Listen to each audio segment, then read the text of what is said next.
my timing on this was wrong because it's Friday the 17th, but on this past Wednesday the 15th was 7 years since we first came into this space, and Liko and I had searched for over a year trying to find a space for us to run our gym out of, and the journey of it and the battles we had to go through, it's not something we often speak of. And if it wasn't for the fact of just the annoyance of like posting all the time, I would do 7 years one day, 7 years 2 days. Like I don't take for granted like having a space that we can call our own, that we have built and that we developed, and the battles and the arguments, the fights, the success, the failures that we've had. Like I don't take those things for granted. Like you're not promised another day on this earth. You're definitely not promised another day in business. So the fact that you can have a business that you created and you made it your own and you did it your own way, and you've made it this long, 7 years, you understand how, like most businesses fail within, a lot of businesses fail in the first year. A lot of businesses will fail within the first 5 years. So to come out of it, and be 7 years strong still in this thing, and to be able to see our vision come to life and carry it out the way that we wanted to do, and not have to change who we are and be who we are, is humbling, and you a sense of gratitude that I don't think I can put into words. And I'm so proud of what we've built. I'm so proud of what we've become. I'm so proud what me and Dee have gone through as business owners, as partners, as brothers, what we have gone through, and like how we have strengthened each other, and we've had our battles, and you have to have your battles. And I don't think people understand that concept when it comes to entrepreneurship and being a small business owner. And so this message and this video is mostly for people like that, because like you want to be inspirational to people, because I love entrepreneurship. I love people who want to run their own small business. I love the courage and the courageousness behind it, and you got to be a little delusional about it, especially in this industry, to really think that this thing you're gonna put forth that's super oversaturated, so much business, so much fitness, especially with the social media component, definitely with gyms. There's so many of them, and to think that you're going to put this thing out there and it's going to work, it's crazy. Like you got to be a little off to have it work, have it work out for you, and to do it the way we do it, because we don't do things like most gyms do. Like we don't advertise, we don't market like most gyms do. We don't really sell like products and supplements and all these other things. And we just train, and it's just me, it's just Liko and I. Like we're the two heads here, and like there's no other employees here. We have other people who help out and jump in, especially like when we're doing classes, or the Liko has to travel and we have to have a class covered. But there's a whole component to running a business that people just don't understand, and it's not for them to understand. Like that's not their job, and it's not up to us to have them understand. It's like we have things we have to focus on, we have things we have to take on and understand, and we have to enforce those things as business owners. And a lot of those things that people don't understand and get, because you see the exciting part of it, especially having a fighting component in our gym. You see the boxing, MMA, you see all those things. You see the fitness component has it has its own entity as well, and everything goes to that. So you see that part, but you don't see everything else that goes behind it: zoning and coding for your building, taking care of your bathroom, taking care of your trash removal. When we first started, we knew what we were good at, we knew what we weren't good at, and we were not good at running a facility because we never did it before. We didn't know about how to paint a facility, we didn't know how to design it, we didn't know how to put the architecture and put everything together, and how we wanted to have the whole space work out. So we made a lot of mistakes, made a lot of errors, and we had a lot of fuck ups. I mean, and I don't mean that, and because errors and mistakes, those are easy. Fucking up is, hey, you knew you was right, you were for sure that you were right, and you put your money into it, your mental and emotional into it, and everything, and have people come along with you, and it still messed up. It messed up bad, and like that's kind of the journey of this. And with some grace, with a lot of patience from the people who have been here with us for so long, we're so thankful to have that. But like that's a part of this. If you want to be an entrepreneur, so much of it is risky, and so much of it is courage, and just kind of throwing things out there, even though it's not fully complete. And it may be complete in your head, but it's not complete as far as what it needs to be. So it needs to be polished, it needs to be sharpened, but you can only submit it based on like where you are in your experience, and you have to throw it out there into the wild and see what happens to it, and it's a tough ride, man, but like it's worth it. And I'm so happy that we've had our battles and had the thing that have had what's happened to us. But we have been stronger as a gym. We've been stronger as a community. We've been stronger as a team. Me and Talik have been stronger as brothers for the things we've had to go through. But there's an education piece to this, and and for young entrepreneurs, especially young gym entrepreneurs, there's a lot of things you need to kind of like be considerate of. It's like if you have a gym, a lot of times people want free stuff from you. When we first opened up, I was alarmed. I was astonished, and how many people thought that they should get this stuff for free. And you get somebody who has like, especially with fighting, and I don't mean to pick on fighters, it's not specifically to them, but you get so and so fighter who was on so and so card and thought that they didn't have to pay when they came in here. I'm like, that's ridiculous. You're outside your mind. Like, do you not take your purse after you get done with your fight? Like, why would we not get paid for what we have to do? That's silly. Like, there's rent is due. So we can't pay rent with your fight that happened and us not get paid. That's silly. But that's gonna, for young entrepreneurs, like, understand, like, they're the component of that, people are gonna ask you for free stuff. And as a business, you have to be mindful of what you put out in marketing. So you can't get caught up in things like the audience. The audience is super excited about stuff, and they think that what they saw on TV, like, that's what's gonna move the needle in your business. It's not true. Like, we have to be mindful of like how we market stuff. Some of the fights that get put on have OnlyFans attached to them. Like, we can't put that stuff up. And depending on them, doesn't matter what your feelings are about OnlyFans. It's like, we have children here, we have kids in here, we have contracts with schools.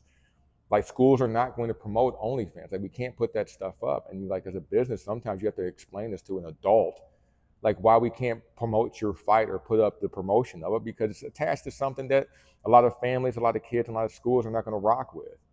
And you have to look at kind of your business and see, okay, well, what's bringing in money? Or do you want to be more concerned and put more attention to people who are here every day? Or do you want to put more attention towards a fighter that's here twice a year for their camp, and then they're not here, so they're not bringing any money? And they're also not bringing in more people. Like, those things you have to be considered. Because, like, oh, so-and-so was on this card. Like, that's great. And we're proud of them. But there's not a lot of that person walking around. That's a rare human being walking around. So there's not a lot of them going to come in here and pay us a monthly fee to train here, or pay us for sessions to train them. Like, you just have to be mindful of that versus like kids, children, and families, regular people. But our story of learning that and developing that is something that is inspiring and inspirational for me, for us. And being a father now, you hope that you be able to tell your story to your kids, like, hey man, a period of time, your dad did something cool with one of his brothers, and we did something really unique and dope, and creating something. And a lot of the people that came with us, and I'd be remiss to understand the people that have been here, and the people who have been patient with us, and the people that have rocked with us. Like, there's a level of gratitude and a level of thanks that I don't even know where to begin with it, because like, they had to be patient through a lot of stuff, and they still here with us, and you're so thankful that they are. Like, entrepreneurship is a beautiful thing, and it is a hard thing though, and it's a lot of things that people don't understand. Like, you have to get an education fast, and a lot of stuff that you don't know. But if we can ever be helpful in that thing, because you want someone to look, again, I said before, you don't want to come across as this unique thing that somebody can't take on. Like, you want other people to experience things. If you have a way to take on your own thing and make money and have a profession and career that is yours, and you get to decide what it is, you ain't got to check with like 10 other people at the top. Hey, is this okay? That okay? You get to throw your ideas out there, give them a shot. Like, I mean, like, it's priceless, man. So you want them to look at, like, hey, can I do? Like, yeah, you can do it, but you got to be patient. You got to be humble. You just got to be a level of arrogance and the delusion and a level of humbleness that all kind of gets wrapped together in how they balance each other out to get this thing to work, especially the industry that we're in. So you want young people, you want them to feel like, oh, I can do that too. You don't want to be so far reaching they don't make the attempt, like something they may dream of, how they can make money for themselves. But by far, it's an education. It's a rewarding education, but it is a hard, unapologetic, relentless, evil education at times. And sometimes that education happens live in front of people.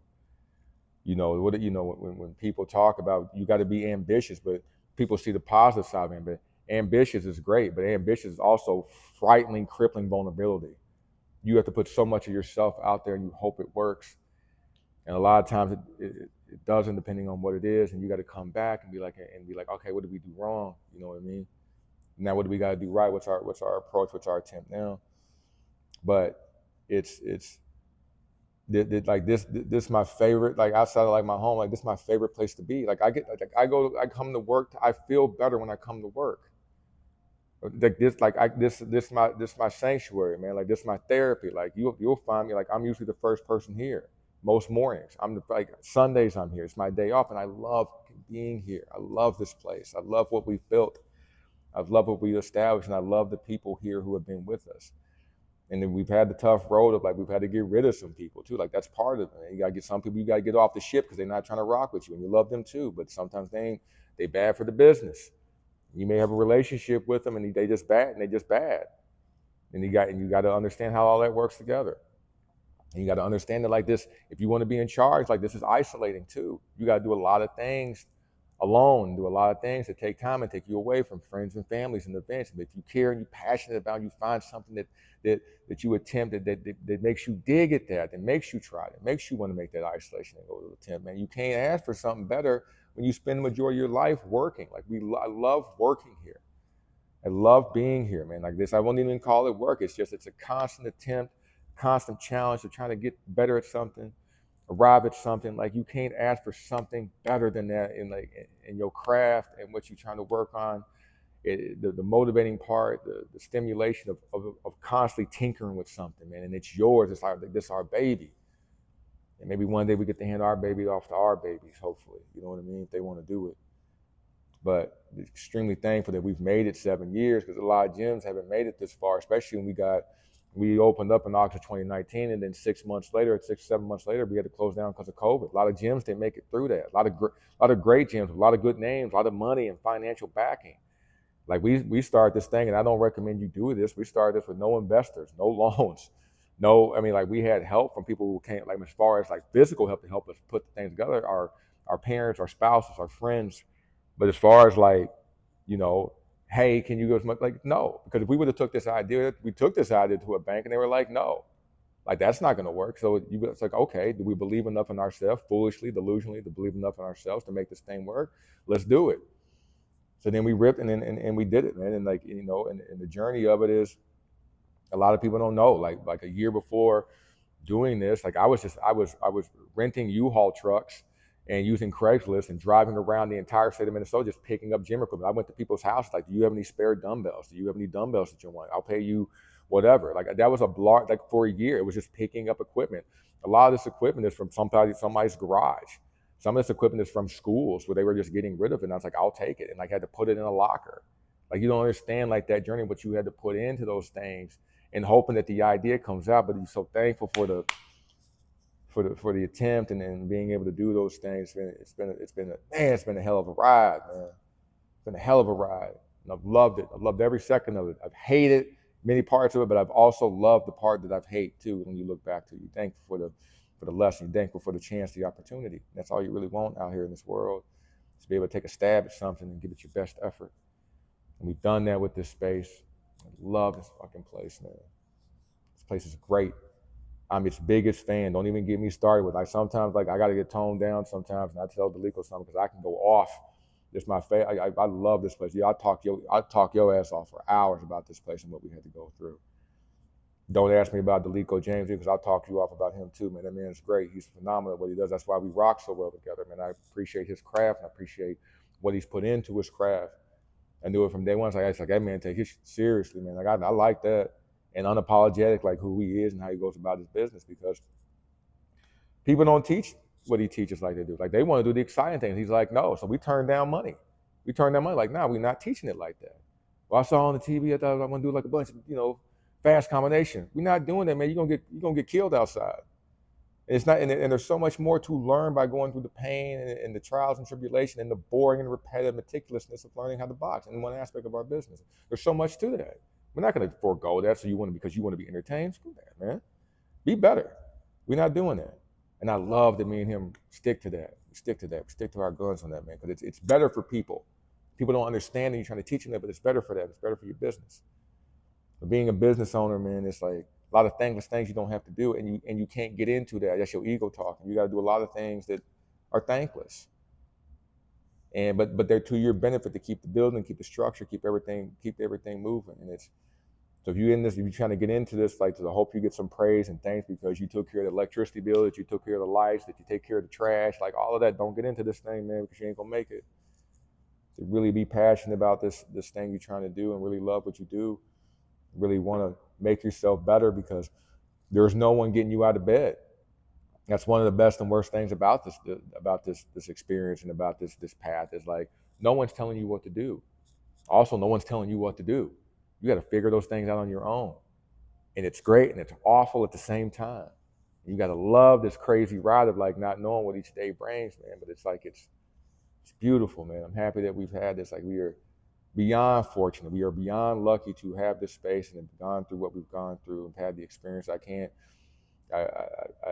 couldn't have asked for a better place. I couldn't ask for a better business partner who, as far as we've learned from each other, it was rough in the beginning because you don't know each other, like from a business standpoint. You only know each other as trainers. But to grow and develop and understand that you had to go through these hardships and have these hard conversations and have these arguments and have these fights as brothers to make yourself better, and where you are now and what's going to be the next step. Like, we needed it. We needed it. We needed it. I'm happy it hasn't been easy between us. I'm happy it hasn't been easy here. We're better for that stuff, man. We're way better for that. So, real thankful for this, man. I can't talk enough about this place. I can't thank the people enough who have been patient with us, have been with us the whole time. We'll try to find a way to say thank you in a better way. We just don't throw events and parties. That's not how we do it. It's not us. You know what I mean? So, I mean, I don't know what else to say, man. Like, just happy that we have Wurk.